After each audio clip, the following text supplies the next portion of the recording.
नमस्कार जय जगन्नाथ आपण शुणुछंती महाद्वार न्यूज। आसंतु आजिर एक मुख्य खबर उपरे नजर पकाइबा। बांकीर बालीघाट रु कोटी कोटी टंकार लूट।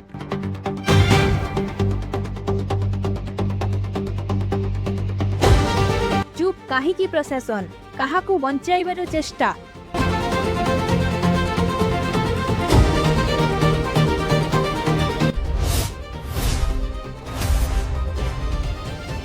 कटक जिला बांकी अंचल में सुनादेई वैदेश्वर और अनुआरी बालीघाटू बेआईन बाली उत्तोलन और चोरा चालान को नहीं एक चिंताजनक चित्र सामना को आसी। स्थानीय अंचल में बाली माफिया प्रभाव दिनकू दिन बढ़ुला बेले एही कारोबार रे कोटी कोटी टंकार अनियमितता और सरकारी राजस्व हानि होइथिबा अभियोग उठिछि।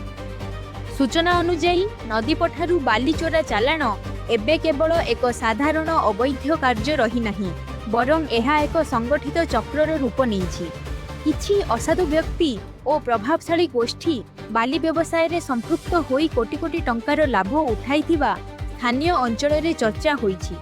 अन्यपटे एही घटना को नहीं प्रशासनिक स्तर रे तदंत आरंभ हेबा नहीं आलोचना चलीथिला बेले एथिरे जड़ित थिबा अभियुक्त और निवेशक मानक मध्यरे चिंता बढ़िथिबा कुहा जाउछि। प्रश्न उठुची राज्यर प्राकृतिक संपद को खोलाखोली लूट करा जाउथिला बेले प्रशासन काहेकि नीरव। साधारण जनतांक टिकस टंकारे चालुथिबा व्यवस्था केबे एही बाली माफियांक कबळरू नदी पठाको मुक्त करिवो ताकू नेई साधारण जनतांक मध्यरे असंतोष बढ़ुची। स्थानीय लोकंकर कहिबा अनुसार यदि तुरंत एही बेआईन बाली उत्तोलन उपरे रोक न लगा जाए तेबे भविष्यत रे नदीर गतिपथ परिवर्तन हेबा सह परिवेश रे अपूरणीय क्षति हेबार संभावना रहिछि। एहा सहित सरकारी राजस्वर मध्य व्यापक क्षति हेउथिबा अभियोग आसुछि।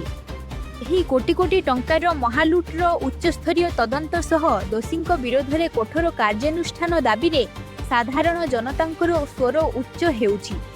एबे संपूर्ण नजर प्रशासन उपरे प्रकृत रे कार्यानुष्ठान हेबो नाकि मामला को चापी दिया जिवो। तेबे आशा करूछु आपनकू एही खबरटी भल लागिथिबो।